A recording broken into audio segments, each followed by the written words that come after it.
이제 우리 하나님 앞에 온 마음과 정성을 다해 예배하겠습니다.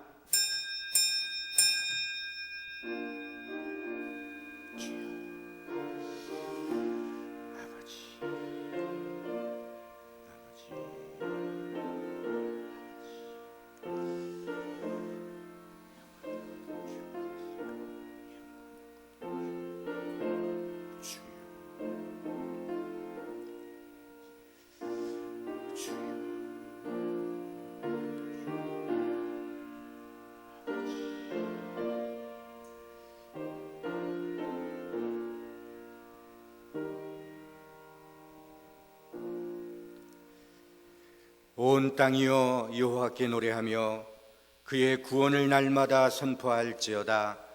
여호와는 위대하시니 극진히 찬양할 것이요 모든 신보다 경외할 것이며 만국의 모든 신은 헛것이나 여호와께서는 하늘을 지으셨도다. 아멘. 거룩하신 하나님, 참 긴장의 연속이요 어려움과 아픔 중에도 우리를 주님 품에 고이 품어두셨다가 오늘 이 거룩한 날 우리 예배의 자리로 주님 앞으로 불러주심을 감사합니다.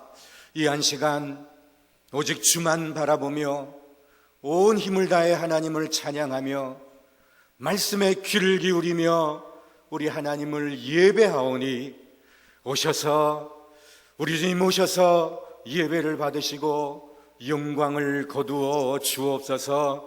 예배하는 심령마다 하나님의 크신 은혜가 있기를 간절히 원하오며 예수님의 이름으로 기원하옵나이다. 아멘. 찬양하라 내 영혼아, 찬양하라 내 영혼아, 온 마음과 정성 다하여 다 찬양하라. 경배하라 내 영혼아, 경배하라 내 영혼아,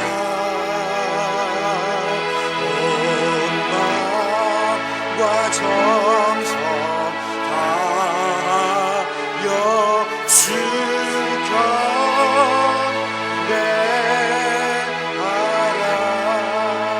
경배하라. 우리 이 한 주간 우리 나라와 교회와 또 우리 가정과 자신을 돌아보며 우리 하나님 앞에 참회의 기도를 드리겠습니다. 기도하겠습니다. 주님,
여기 신실하신 우리 아버지 하나님의 약속의 말씀이 있습니다. 우리가 우리 죄를 자백하면 그는 미쁘시고 의로우사 우리 죄를 사하시며 우리를 모든 불의에서 깨끗하게 하실 것이요 너희의 죄가 주홍 같을지라도 눈과 같이 희어질 것이요 진홍같이 붉을지라도 양털같이 희게 되리라. 나의 종 너 이스라엘아, 내가 택한 야곱아, 나의 본 아브라함의 자손아, 두려워 말라. 나 곧 나는 나를 위하여 내 허물을 도말하는 자니 내 죄를 기억하지 아니하리라. 아멘. 예수는 그리스도, 예수는 주, 하나님의 영으로 경배 드리리. 지존하신 주님 이름 앞에 모든 무릎 꿇고 다 경배해. 거룩하신 주님 보좌 앞에 엎드려 절하 세아는 예수는 그리스도, 예수는 주, 하나님의 영으로 경배 드리리. 아멘. 교동문 22번, 우리 함께 교동문 22번을 우리 함께 교독하겠습니다.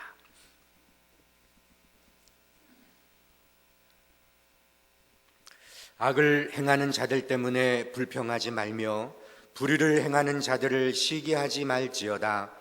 그들은 불과 같이 속히 배임을 당할 것이며 푸른 채소같이 쇠잔할 것임이로다.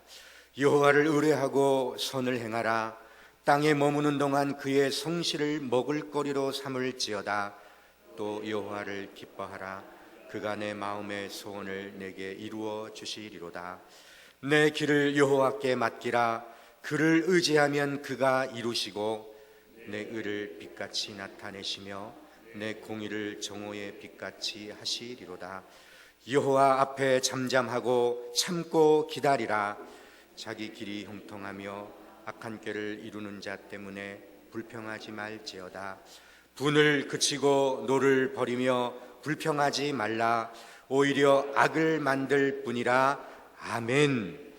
나는 전능하신 아버지 하나님, 천지의 창조주를 믿습니다.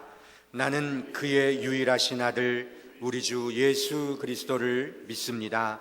그는 성령으로 잉태되어 동정녀 마리아에게서 나시고 본디오 빌라도에게 고난을 받아 십자가에 못 박혀 죽으시고 장사된 지 사흘 만에 죽은 자 가운데서 다시 살아나셨으며 하늘에 오르시어 전능하신 아버지 하나님 우편에 앉아 계시다가 거기로부터 살아있는 자와 죽은 자를 심판하러 오십니다. 나는 성령을 믿으며 거룩한 공교회와 성도의 교제와 죄를 용서받는 것과 몸의 부활과 영생을 믿습니다. 아멘. 다 같이 자리에 앉으셔서 찬송가 336장을 우리 함께 찬양하겠습니다.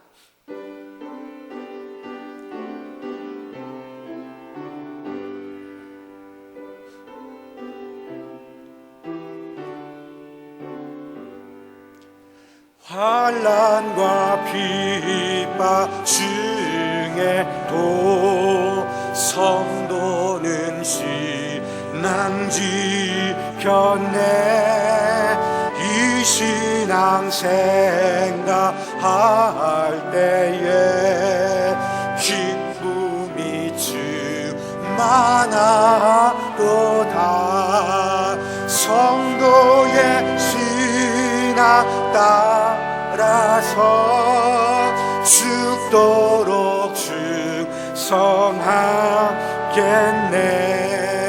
옥중에 매인 선노나 양심은 다 유언었네. 우리도 고난 받으면 죽어도 영광 되도다. 성도의 신앙 따라서 죽도록 충성하겠네. 성도의 신앙 본받아 원수도 사랑하겠네. 인자한 언어 행실로 이 신앙 전파하리라. 성도의 신앙 따라서 죽도록 충성하겠네. 아멘.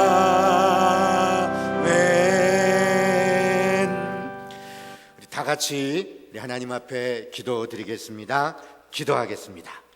전지전능하시고 만물을 창조해 주신 하나님, 오늘도 우리를 건강하게 하셔서 하나님을 찬양하고 하나님이 주신 말씀을 들으며 우리 삶의 중심을 하나님에게로 옮겨놓는 예배로 불러주셔서 감사합니다. 아멘. 이 예배를 통해 우리의 죄와 허물이 씻기고 주여. 하나님의 거룩함으로 새롭게 태어나고 세상과 연결되어 있는 잡다한 생각들을 끊고 오직 하나님께만 집중하게 하옵소서. 아멘. 지금까지 부귀영화가 하나님의 은혜인 줄 모르고 자신의 능력이라고 자만과 교만에 빠져 하나님을 멀리하고 잊어버리고 세상의 유혹에 빠져 살았습니다. 주님. 이 시간 하나님 앞에 무릎 꿇고 회개하오니 우리를 하나님 용서하시고 하나님의 진정한 자녀로 살아가게 하옵소서. 아멘. 전 세계적인 코로나 바이러스의 유행과 주여. 천재지변은 우리의 과학 문명이 아무리 발달되었어도 하나님의 전지전능하신 능력에 비교하면 얼마나 하찮은 것인지 새삼 깨닫게 합니다. 주님. 이런 때일수록 개인과 개인, 나라와 나라 간의 시기와 질투보다는 하나님이 우리에게 보여주신 사랑으로 서로 협력하여 이 위기를 잘 극복하게 하옵소서. 아멘. 지금 세계 열강들의 자국 이기주의와 코로나로 인한 세계 경제적으로 많은 어려움에 처한 이 나라의 위정자들이 하나님을 두려워하는 마음으로 어려운 정치를 하게 하시고 아멘. 하나님의 말씀에 반하는 모든 악법이 철폐되고 막아 주옵소서. 아멘. 사고와 질병으로 투병 중인 환우들을 주여. 죽은 자도 살리신 주님의 능력으로 치유하여 주셔서 아멘. 간증의 주인공이 되게 하시고 아멘. 하나님이 살아 계셔서 역사심을 보게 하옵소서. 아멘. 오른손이 하는 일을 왼손이 모르게 하라는 말씀조차 주여. 보이지 않는 곳에서 봉사하며 수고하는 손길 위에 축복을 주시옵소서. 아멘. 우리들의 자녀들을 믿음의 주여. 자녀로 키울 수 있는 지혜를 주셔서 아멘. 하나님의 믿음의 자녀 되게 하시고 아멘. 지혜와 은총을 부어 주셔서 아멘. 받은 은혜가 나날이 확장되고 증폭되어 이 시대를 바꾸는 영향력 있는 인재들로 성장할 수 있도록 그 삶을 책임져 주옵소서. 아멘.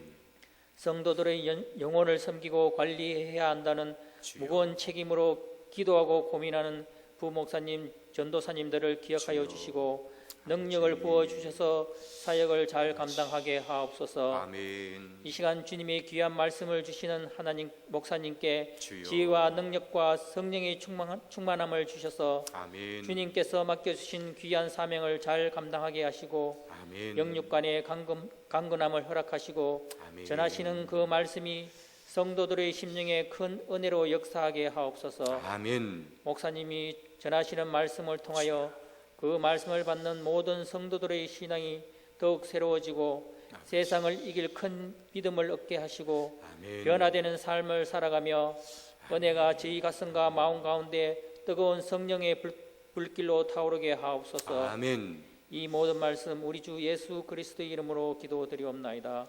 아멘. 아버지, 이 시간 말씀을 듣습니다.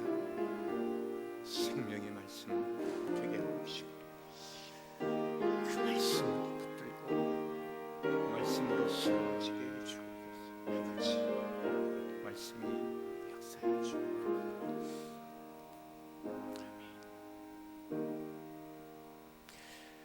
하늘에 계신 우리 아버지, 아버지의 이름을 거룩하게 하시며 아버지의 나라가 오게 하시며 아버지의 뜻이 하늘에서와 같이 땅에서도 이루어지게 하소서.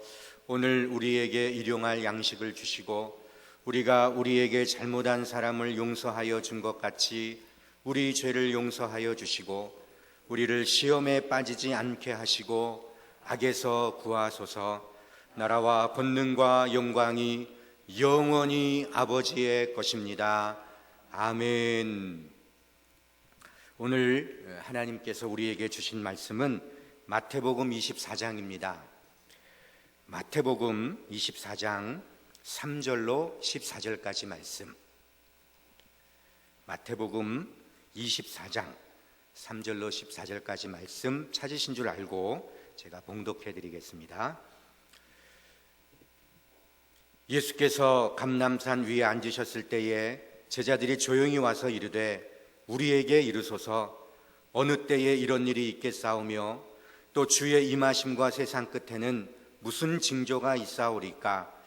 예수께서 대답하여 이르시되 너희가 사람의 미혹을 받지 않도록 주의하라. 많은 사람이 내 이름으로 와서 이르되 나는 그리스도라 하여 많은 사람을 미혹하리라. 난리와 난리 소문을 듣겠으나 너희는 삼가 두려워하지 말라. 이런 일이 있어야 하되 아직 끝은 아니니라. 민족이 민족을, 나라가 나라를 대적하여 일어나겠고 곳곳에 기근과 지진이 있으리니 이 모든 것은 재난의 시작이니라. 그때에 사람들이 너희를 환난에 넘겨주겠으며 너희를 죽이리니 너희가 내 이름 때문에 모든 민족에게 미움을 받으리라. 그때에 많은 사람이 실족하게 되어 서로 잡아주고 서로 미워하겠으며 거짓 선지자가 많이 일어나 많은 사람을 미혹하겠으며 불법이 성함으로 많은 사람의 사랑이 식어지리라. 그러나 끝까지 견디는 자는 구원을 얻으리라. 이 천국 복음이 모든 민족에게 증언되기 위하여 온 세상에 전파되리니 그제야 꽃이 오리라. 아멘. 이 시간 우리 담임 목사님께서 말씀 선포하십니다. 큰 은혜 시간 되시기 바랍니다.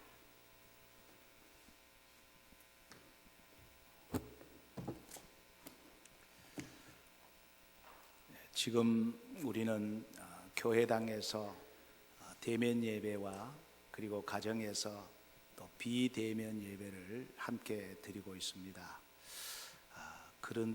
그래서 더욱 지난날 우리가 함께 예배하고 같이 식사했던 날들이 그리워지기도 합니다.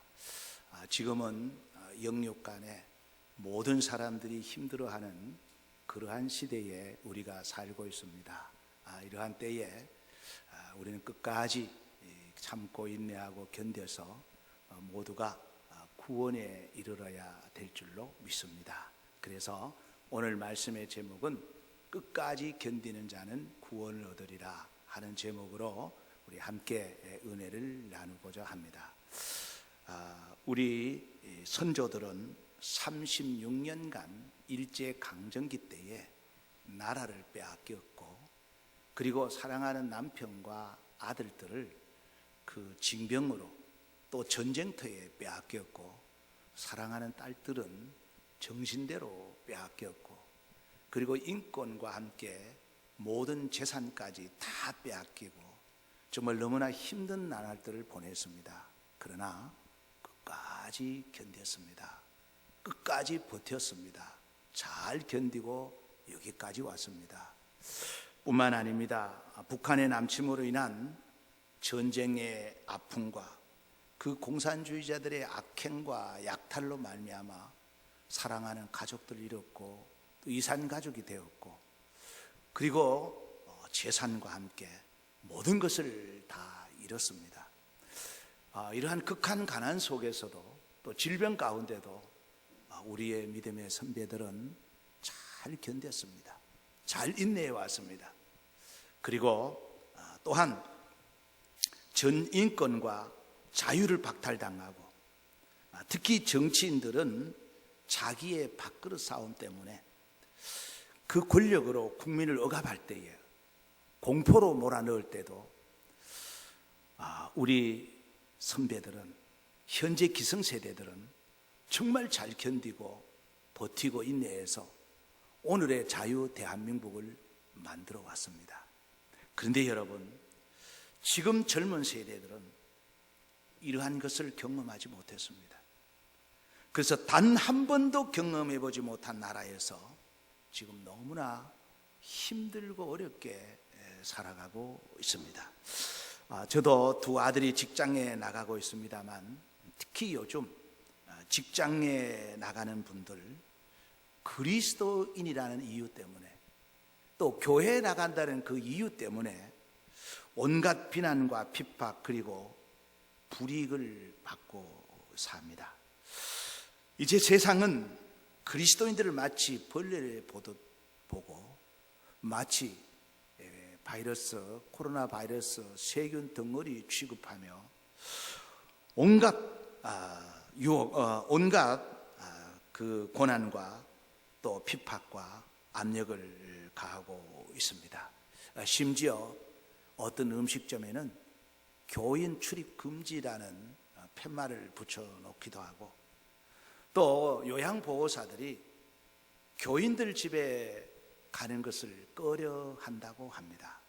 여러분, 그러면 정말 이 코로나19 바이러스의 주범이, 확산시키는 주범이 우리 그리스도인들일까요? 교회일까요? 진실은 무엇일까요? 우리는 그리스도인으로서 사회적인 책임을 다하기 위한 방역과 7대 수칙을 잘 지키셔야 합니다. 물론 정부 지침에도 잘 따라야 합니다. 그러나 세상의 가짜 뉴스와 유언비어에 속고 넘어가면 안 됩니다. 뿐만 아니라 스스로 위축되거나 자책하거나 우리끼리 총질하고 원망과 불평을 하게 된다면 이 약한 세력들의 계교에 우리가 넘어가게 되는 것입니다. 그래서 우리 모두는 영의 눈을 떠야 합니다. 그리고 다양한 정보를 통해서 또 지식으로 현 상황을 바르게 판단하고 이해하시기를 바랍니다. 그래서 하나님 주시는 마음으로 이 세상을 보고, 또 다양한 바른 지식과 정보를 통해서 이 세상을 바로 보는 눈이 열리기를 주의 이름으로 축복합니다. 여러분, 우리는 지금 그리스도인이라는 것 때문에 이 사회 속에서 공격을 받고 비난을 받고 핍박을 받고 있는데, 저는 그리스도인이라는 것이 절대 부끄럽지 않습니다. 부끄럽기는커녕 오히려 영광스럽고 자랑스럽습니다. 왜냐? 이 땅의 8.15 해방, 그 독립, 여기 앞장선 사람이 우리 기독교인입니다. 그리고 대한민국 자유와 평화의 건국, 이 뒤에는 대한민국이 있습니다. 그리고 공산주의와 그 피 흘리기까지 앞장서서 싸우고, 그리고 대한민국의 근대화 과정에서 교육, 언어, 의료 등 산업 전반의 발전에 큰 공로를 끼친 사람이 누굽니까? 우리 기독교입니다. 뿐만 아닙니다. 8.15 해방 이후에, 또 6.25 전쟁 이후에 다음 세대를 길러낸 사람들이 누굽니까? 교회가 이 땅의 지도자들을 거의 다 길러냈습니다. 이제 와서 뭔 복지 운운합니다만, 이 땅의 수많은 전쟁 고아와 그리고 버려진 아이들, 그리고 소외된 노인들 누가 돌보았습니까? 누가 지금까지 돌보았습니까?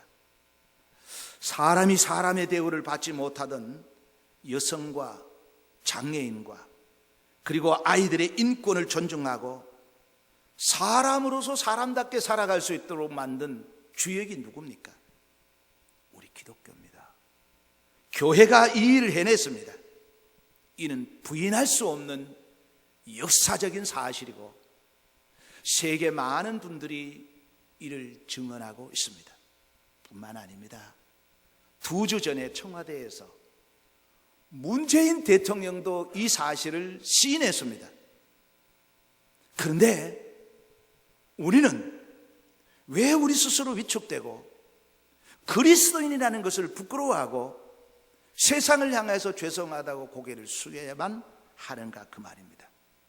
진리는 반드시 승리합니다. 여러분, 지금 일어나고 있는 일련의 이 정치적인 이슈들, 그리고 전염병들 하나도 이상한 것 없습니다. 말세에 일어나는 증세로서 성경은 오래전에 예언해 놓았습니다. 예언한 그대로 지금 되어가고 있는 겁니다. 그래서 이 말세가 언제 끝날는지는 우리는 알 수가 없지만은 이 영육간의 두려움에서, 이 두려움 영에서 여러분 해방되셔야 합니다. 자유하셔야 합니다. 왜? 이 모든 정치적인 이슈라든가 그리고 이 자연적인 것, 또 여러 가지 지금 일들은 바로 성경이 말세에 일어나는 징조라고 했고 지금 그대로 하나하나 되어가고 있기 때문에 전혀 두려워할 필요가 없는 겁니다. 이 말세가 끝나면 예수님이 다시 오십니다.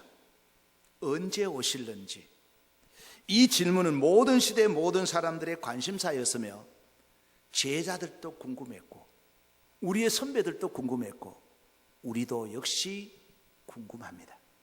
오늘 3절에도 보면은 제자들이 어느 때에 이런 일이 있겠사옵나이까 라고 물었습니다. 언제 주님이 이 땅에 오시고 언제 주님의 나라가 세워지느냐고 예수님께 물었습니다. 사도행전 1장 6절에도 똑같은 말씀이 나옵니다. 이스라엘 나라를 회복하심이 이때니까, 언제 이 하나님의 나라가 회복되느냐고 예수님께 물었습니다. 그때 예수님께서는 사도행전 1장 7절에 이렇게 말했습니다. 너희 알 바가 아니다. 이는 하늘에 계신 너희 아버지의 권한이라고 말씀하셨습니다. 그러면서 마가복음 13장 32절에 그날과 그때는 아무도 모르나니 하늘에 있는 천사들도 아들도 모르고 아버지만 아시느니라 라고 말씀하셨습니다. 그렇습니다. 예수님 분명히 오십니다. 그러나 언제 오실지는 아무도 모릅니다. 그런데 오순절 마가의 다락방에 성령이 임했지요. 그래서 성령이 임한 이 사실을 가리켜서 이미 예수님이 영으로 재림했다고 주장하는 신학자들과 목회자들이 있습니다. 아닙니다. 이는 가짜입니다. 예수님 아직 오지 않았습니다. 예수님 분명히 다시 오십니다. 예수님이 오시지 않는다고 이 얘기하는 사람과 이미 오셨다고 말하는 경우는 모두가 다 가짜 뉴스요 유언비어입니다. 여러분 조심하셔야 합니다. 지금 코로나19로 인해서 온갖 가짜 뉴스와 유언비어를 퍼뜨려서 이 성도들을 공포의 분위기로, 그 두려움의 분위기로 몰아가는 이 가짜 종교인들 그리고 가짜 선지자들 조심하셔야 합니다. 뿐만 아닙니다.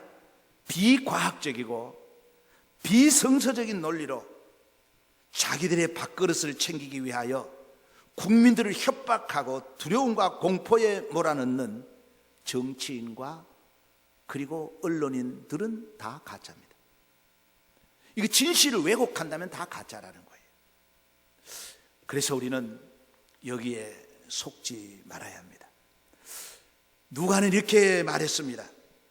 예수는 하늘로 가심을 본 그대로 오신다고 사도행전 1장 11절에 말씀하고 있습니다.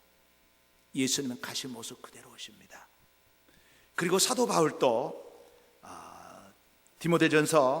데살로니가전서 5장 4절에 예수님은 도적같이 오신다고 그랬습니다. 다시 오신다고 그랬습니다. 여러분, 주님 언제 다시 오실는지는 아무도 모르지만 다시 오십니다. 반드시 다시 오십니다. 그런데 예수님이 언제 오실는지는 모르지만 그 징조는 알 수가 있는 겁니다. 그래서 여러분, 전에도 말씀드린 대로 하이니히 법칙이라고 말씀드렸죠. 이 하이니히 법칙이라는 게 뭐냐면 큰 사건, 사고가 일어나기 전에 그 전에 계속 작은 사건들이 계속 일어난다는 거예요. 갑자기 일어나는 게 아니라는 겁니다. 그 경고라는 거예요. 징조가 보인다는 거예요. 그래서 1대 29대 300이라 그러죠.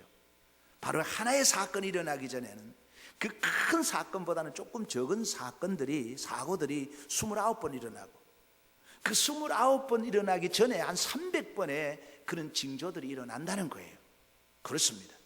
마찬가지로 예수님이 이 땅에 오시기 전에 말세의 징조, 그 예수님이 오실 징조는 계속 보여주고 있다는 것을 우리에게 말씀하고 있습니다. 6절에서 7절을 보십시오. 난리와 난리 소문을 듣겠으나, 7절에는 민족이 민족을, 나라가 나라를 대적하여 일어나겠고, 이건 무슨 말이냐면은 정치적인 혼란입니다. 정치적인 혼란이에요. 여러분, 소련이 붕괴되고 한때 이 동서의 갈등이 허물어지고 평화가 오는 듯 했지만은 다시 어떻습니까? 지금 동서의 갈등이 심각하고, 지금 러시아와 중국은 이제 패권 정치로 다시 옛날로 돌아가고 있습니다. 그들이 돌아가면서 하는 일들 중에 가장 두드러지게 나타나는 현상이 뭐냐면 기독교를 박해하는 겁니다. 교회를 무너뜨리려고 하는 겁니다. 그래서 이 모든 정치적인 혼란은 이미 성경에서 예고하고 있는 거기 때문에 하나도 이상할 것이 없습니다. 뿐만 아닙니다. 7절 끝에 보십시오. 기근과 지진이 있으리니, 바로 자연, 그리고 이상기온 등 자연에 일어나는 징조들입니다. 여러분, 지진과 기근 끊임없이 일어날 뿐 아니라 과거에도 전염병이 있었지만 지금처럼 온 세계가 다 전염병으로 덮는 시대는 없었습니다. 여러 가지 자연 현상들을 볼 때에 주님이 오실 날이 가까워지고 있다는 것, 우리에게 말씀하고 있는 겁니다. 그리고 사회 전반에 일어나는 징조들이 뭐냐? 12절에 보면은 불법이 성함으로 사람의 사랑이 식어지리라. 어떻습니까? 지금은 불법이 성하고 사랑이 식어지고 있는 겁니다. 특히 예레미야 2장 8절에 보면은 얼마나 불법이 성한가 하는 것을 우리에게 말씀하고 있습니다. 지금은 불법이 판을 치고 있습니다. 가장 큰 불법이 뭐겠어요? 하나님의 말씀을 왜곡하는 겁니다. 하나님의 말씀을 없애려고 하는 겁니다. 그리고 또 하나는 뭐냐? 진리를 전하지 못하도록 만드는 법입니다. 결국 이것을 다른 말로 표현하면은 세속화와 종교화입니다. 이 세속화와 종교화가 하나님이 가장 싫어하는 불법입니다. 지금 이 땅에 이 불법을 자행하고 있는 겁니다. 여러분, 그래서 지금이야말로 주님이 오실 날이 임박해지는 시대가 아닌가, 그렇게 보아집니다. 그러나 14절에 보면은 모든 민족에게 복음이 다 전해져야 우리 예수님이 오신다라고 말씀하고 있습니다. 많은 목회자들은 이구동성으로 말합니다. 주님 오실 날이 가까워지고 있다. 그리고 선교사들이 똑같은 말을 하고 있습니다. 여러분, 서진이라는 말을 하죠. 이 서진이라는 말이 뭐냐면 복음이 동쪽에서부터 서쪽으로 간다는 거예요. 그래서 서쪽으로 갔던 복음이 다시 예루살렘으로 돌아오고 있는 겁니다. 그래서 back to 예루살렘 그러잖아요.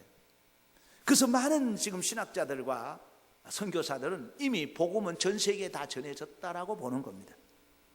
그러면 신학자들과 목회자만 그럴까요? 아닙니다. 과학자들도 그렇게 말을 하고 있습니다. 세상 모든 사람들이 똑같이 말하고 있습니다. 말세라고 얘기하고 있습니다. 여러분 그런 말 듣지 않았어요? 모든 사람들이 이제는 말세다 말세다라고 외치고 있는 겁니다.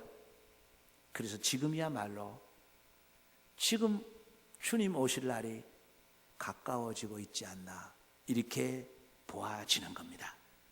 이때는 진리가 거짓이 진리로 둔갑을 하게 되는 겁니다.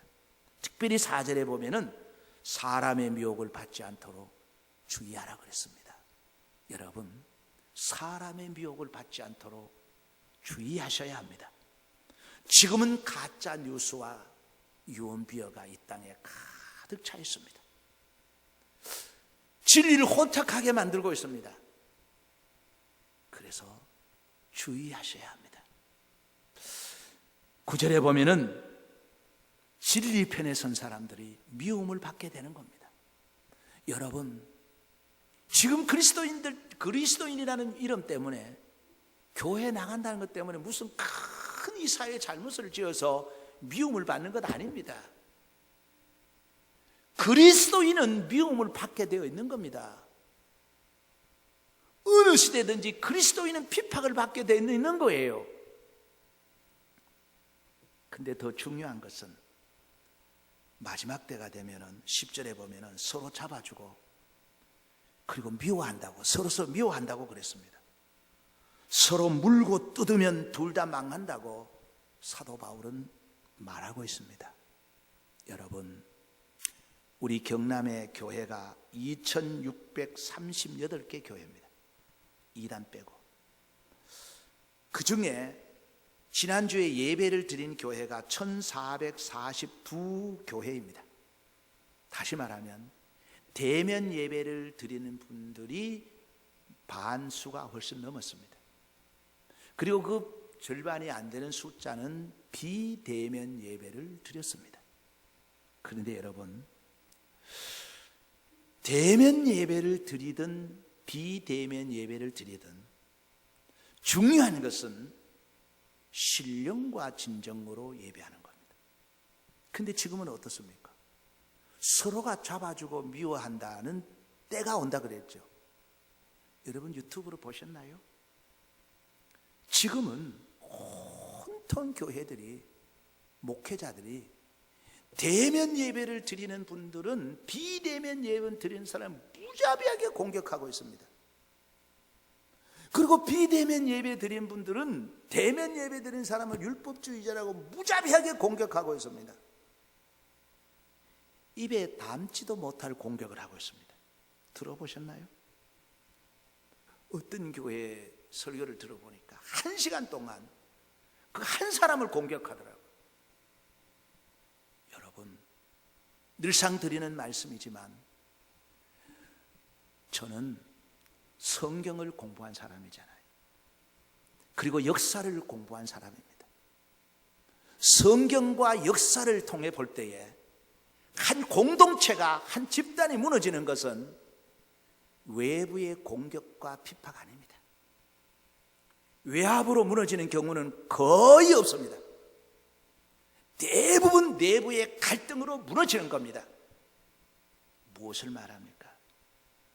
우리 기독교 역사를 되돌아볼 때에 많은 핍박과 환란이 있었지만 교회는 흔들리지 않았습니다. 무너지지 않았습니다. 그러나 내부에서 문제가 일어나고 갈등이 있을 때는 무너지고 말았던 겁니다. 이것이 사탄의 전략입니다. 이것이 세상을 주관하는 자들이 교회를 향한 메시지입니다. 싸움을 붙이는 겁니다. 여러분 성경의 역사를 돌아가 보십시다. 고린도 교회가 왜 그렇게 왕성하던 고린도 교회가 왜 흔들렸습니까? 내부의 갈등입니다. 사개 당파가 파별이 끊임없이 싸웠습니다. 성령으로 시작해서 왜 육체로 고린도 갈라디아 교회가 맞췄습니까? 왜 성령으로 시작했는데 왜 육체로 맞췄습니까? 내부 갈등입니다. 헬라 그리스도인, 히브리 그리스도인들이 싸움이 붙은 거예요. 율법주의라 보수다, 개혁이다 하면서 싸움이 붙은 거예요. 그래서 무너진 겁니다. 그래서 성령으로 시작해서 육체로 끝나는 거예요. 여러분, 속으면 안 됩니다. 속으면 안 돼요. 왜 이 땅의 교회들이 이렇게도 지금 안에서 내부에서 총질을 하고 있습니까? 성경은 이것을 예언해 놓은 거예요. 서로 잡아준다. 서로 잡아주고 서로 미워한다. 이때가 되거든 예수님이 오실 날이 가까워진 줄 알아라 라고 말하고 있는 겁니다. 그래서 오늘 예수님은 이렇게 말합니다. 끝까지 견디는 자는 구원을 얻으리라. 저는 오늘 이 땅의 자유와 평화, 그리고 여러분 이 땅에서 건강하고 복받는 말씀, 이걸 하려고 하는 거 아닙니다. 이것 또한 대단히 중요한 건 사실입니다. 그러나 지금 죽고 사느냐의 문제입니다. 영혼의 문제입니다. 구원의 문제입니다. 예수님이 지금 언급하신 문제가 구원을 언급한 거예요. 끝까지 견디는 자가 구원을 얻는다 그랬습니다. 끝까지 견뎌야 합니다. 끝까지 버티셔야 합니다. 끝까지 믿음을 지키셔야 합니다. 그래야 구원을 받습니다. 이제 말씀을 정리하면서 그럼 어떻게 해야 견딜 수 있을까? 어떻게 해야 견딜 수 있을까? 한마디로 요약한다면 성전 중심으로, 교회 중심으로 기도해야 합니다. 처음 들었던 말씀 아니죠? 말씀을 제가 한 군데 읽겠습니다. 역대하 20장 9절입니다. 만일 재앙이나 난리나 견책이나 전염병이나 기근이 우리에게 임하면 주의 이름이 이 성전에 있으니 우리가 이 성전 앞과 주 앞에 서서 이 환난 가운데서 주께 부르짖으즉 들으시고 구원하시리로다 하였느니라. 우리 하나님께서 말씀하시기를, 솔로몬에게 말씀하시기를, 어려움이 오거든, 전염병이 오거든 성전에서 기도하라. 그러면 여러분, 성전이 뭡니까? 예수님께서 말씀하셨습니다. 예수님께서 말씀하시기를 이 성전을 허물어라. 40년 아니라 400년 동안 세운 성전도 허물어라. 내가 3일 만에 세우리라 그랬습니다. 기억하세요. 성전은 바로 예수 그리스도입니다. 예수 그리스도가 성전입니다. 그래서 여러분, 대면 예배, 비대면 예배는 싸울 때가 아닙니다. 성경은 이렇게 말했습니다. 예수님께로 오라 그랬습니다. 예수님께로 오라 그랬습니다. 신령과 진정으로 예배하는 자를 찾는다 그랬습니다. 성전 중심이라는 게 뭡니까? 성전 중심이라는 것은 바로 하나님 중심을 말하는 겁니다. 말씀 중심을 말하는 겁니다. 오직 예수 중심을 말하는 겁니다. 예수 없으면 생명 없습니다. 예수 없으면 죽습니다. 구원이 없습니다. 지금 예수님이 지금 말씀하시는 것은 이 땅의 건강 대단히 중요합니다. 이 땅의 부귀영화도 중요합니다. 그걸 말씀하는 것이 아니라 구원의 문제를 언급하고 있습니다. 구원의 문제, 끝까지 견디고 구원받기 위해서는 성전 중심이 되어야 됩니다. 성전 중심은 바로 예수 중심입니다. 말씀 중심입니다. 이 성전 중심, 말씀 중심, 예수 중심으로 이 어려움을 극복하고 구원받을 수 있는 길은 기도하는 겁니다. 다시 말씀을 제가 한 군데 읽겠습니다. 역대하 7장 13절에서 16절입니다. 혹 내가 하늘을 닫고 비를 내리지 아니하거나 혹 메뚜기들에게 도산을 먹게 하거나 혹 전염병이 내 백성 가운데에 유행하게 할 때에 내가 내 이름으로 일컫는 내 백성이 그들의 악한 길에서 떠나 스스로 낮추고 기도하며 내 얼굴을 찾으면 내가 하늘에서 듣고 그들의 죄를 사하고 그들의 땅을 고칠지라. 이제 이곳에서 하는 기도에 내가 눈을 들고 귀를 기울이니 이는 내가 이미 이 성전을 택하고 거룩하게 하여 내 이름을 여기에 영원히 있게 하였음이라.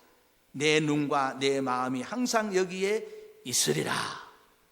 이 성전을 택하고 거룩하게 하여 내 이름을 거기에 두었다. 그러므로 이 성전에서 기도하면 하나님께서 구원해 주시겠다는 겁니다. 여러분, 이 성전 예수 그리스도 이름으로 기도하고 간구하면 이 어려움도 넉넉히 이길 수 있습니다. 영역이라는 게 어디서 오겠어요? 영성이라는 게 어디 오겠어요? 나의 의지 아닙니다. 그것 힘없고 허물어지는 겁니다. 영역이란 기도를 통해서 위로부터 오는 겁니다.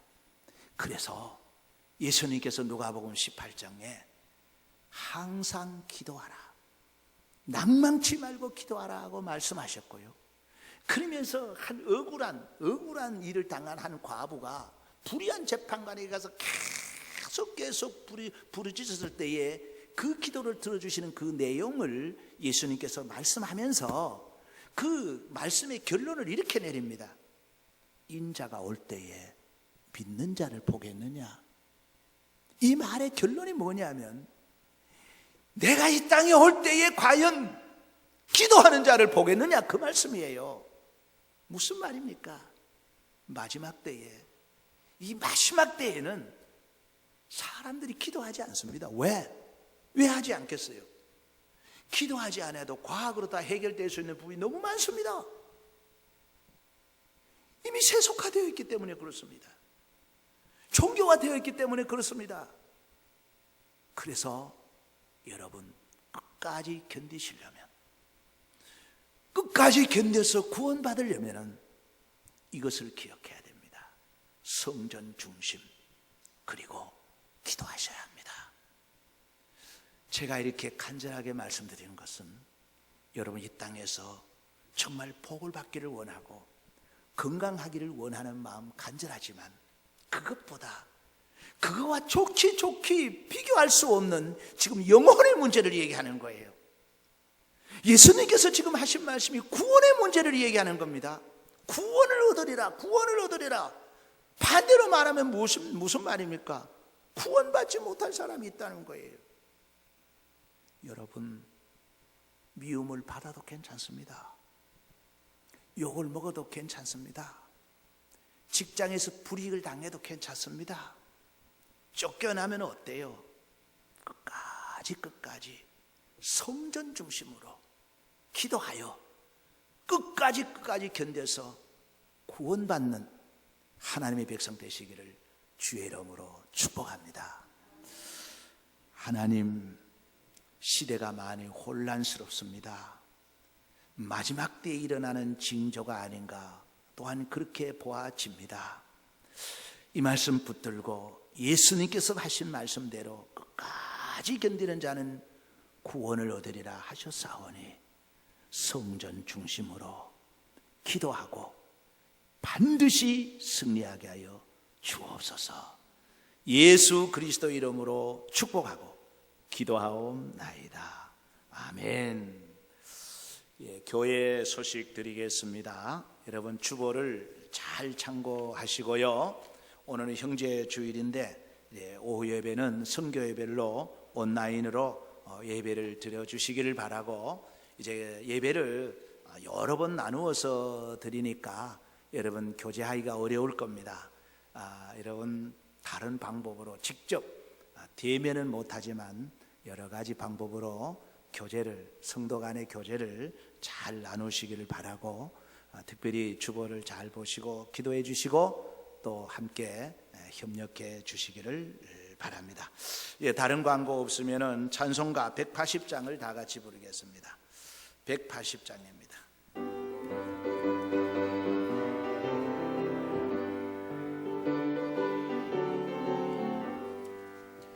하나님의 나팔 소리 천지 진동할 때에 예수 영광 중에 구름 타시고 천사들을 세계 만국 모든 곳에 보내어 구원받을 성도들을 모으리.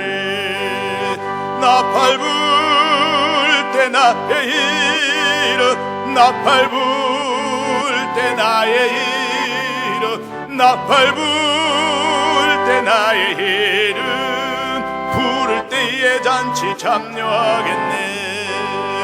무덤 속에 잠자던 자 그때 다시 일어나 평화로운 부활 승리 얻으리. 주가 택한 모든 성도 구름 타고 올라가 공중에서 주의 얼굴 배우리.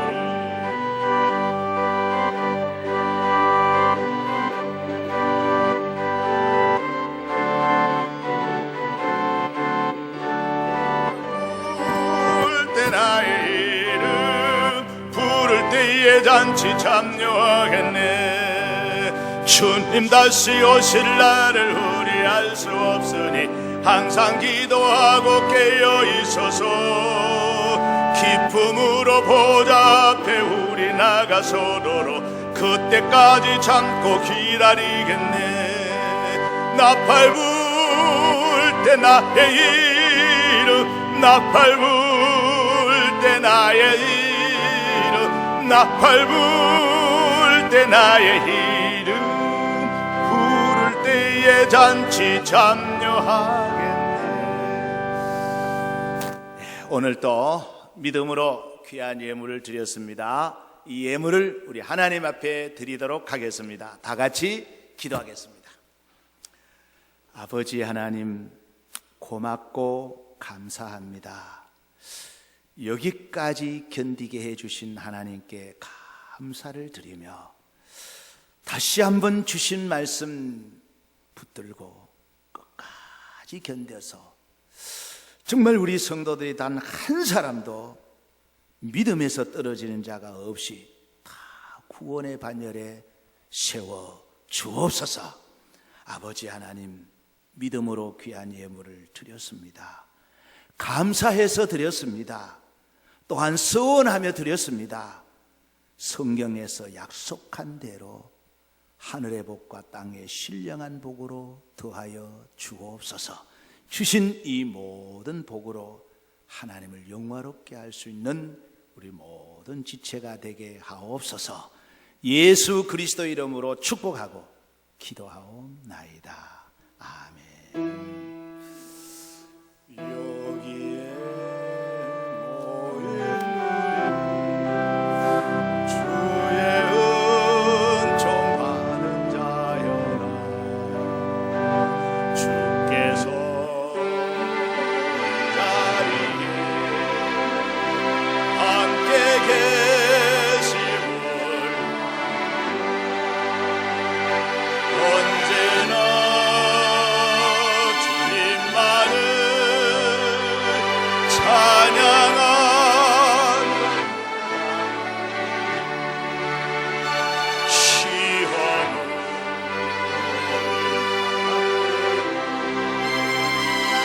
함께 계심을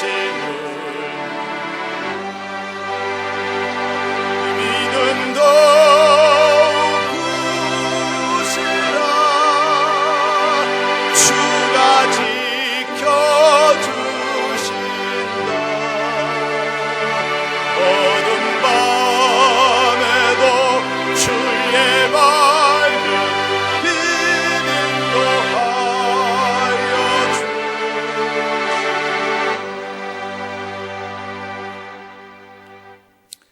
이제는 길이요 진리요 생명이신 예수 그리스도의 은혜와 하나님의 크고 놀라우신 사랑과 성령의 감화, 감동, 교통, 충만하심이 이제로부터 영원 무궁토록 함께 하시기를 축원하옵나이다.